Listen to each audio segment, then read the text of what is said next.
friends, I am Dr. Prashant Sharma and you are watching MEDICO'S Hub. This is my third lecture on Norma Basalis, in which I am going to discuss the lateral area of the middle part of Norma Basalis. Now, Norma Basalis, the lateral area of the Norma Basalis is contributed by two bones, that is sphenoid and the temporal.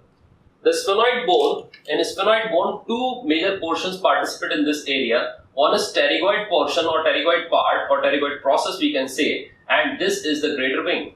The pterygoid process basically divides inferiorly to form two pterygoid plates.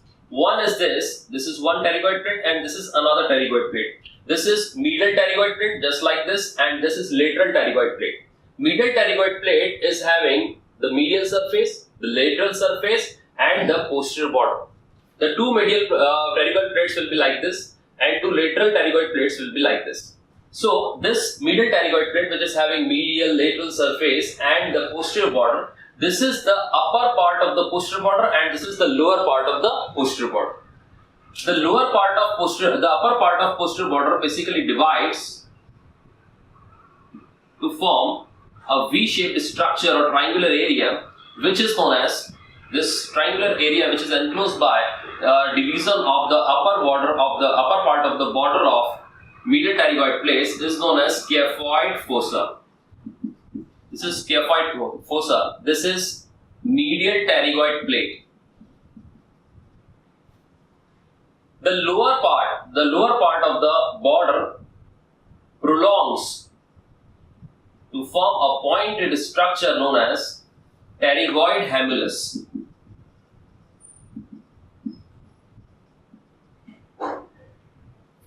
Now, this is lateral pterygoid plate, this is medial one.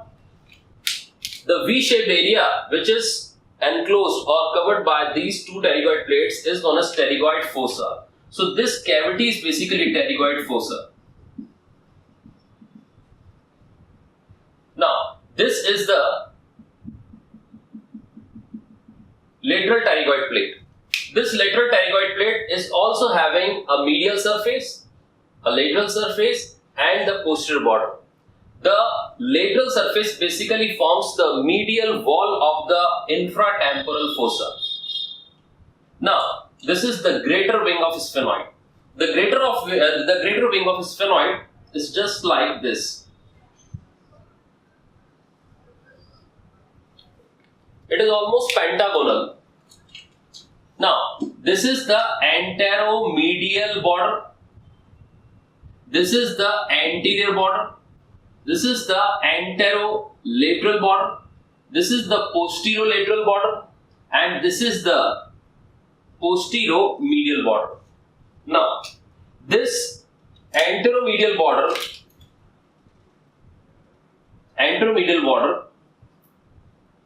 fuses with the pterygoid process and the body of the sphenoid medially.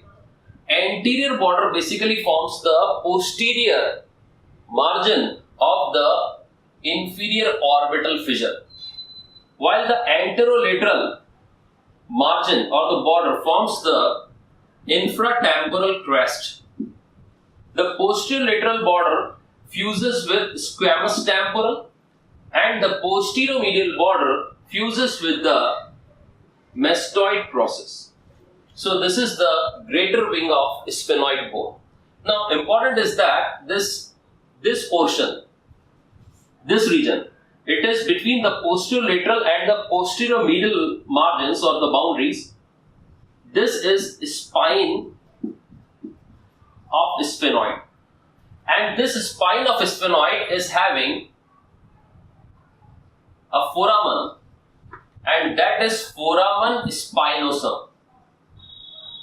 This is foramen spinosum, and just anteromedial to it there is a large foramen, that is foramen ovale. This is foramen spinosum and this one is foramen ovale. In between these two there may be another foramen, that is canaliculus innominatus. Foramen lacerum is somewhat here. So between foramen lacerum and the foramen ovale, there may be another small foramen which is emissary sphenoidal foramen. It is also known as foramen of Basalis. So this is the sphenoid bone which is contributing the lateral area. Now we will discuss the temporal part. Temporal portions which will contribute are basically the squamous temporal, the petrous temporal, and the tympanic temporal portion. The squamous temporal basically forms the anterior wall of the mandibular fossa. This one is mandibular fossa. This is mandibular fossa. So the squamous temporal is forming the anterior wall of the mandibular fossa. Also it contributes the anterior posterior lateral portion or roof, small posterior lateral part of the roof of the infratemporal fossa. Now this is the styloid process. This is styloid process. Here will be the mastoid process. This is mastoid process. And this is external auditory meatus. This is external auditory meatus. So styloid process, external auditory meatus, and this is the mastoid process. This is the petrous part. Petrous part of temporal bone is somewhat triangular. And this petrous part is having base somewhere here, and this region is basically forming the apex. It is just like this. So the basal portion articulates with the squamous temporal and the mastoid portions, while the apex forms the lateral wall of the foramen lacerum. This portion is basically in between the greater wing of sphenoid bone and the basi-occiput. This is also having another foramen. This foramen and this foramen, there are two very important foramens in this area. This one is carotid canal and this one is jugular foramen. So these are two very important foramens in this region. So this is the lateral area of the middle part of the Norma Basalis.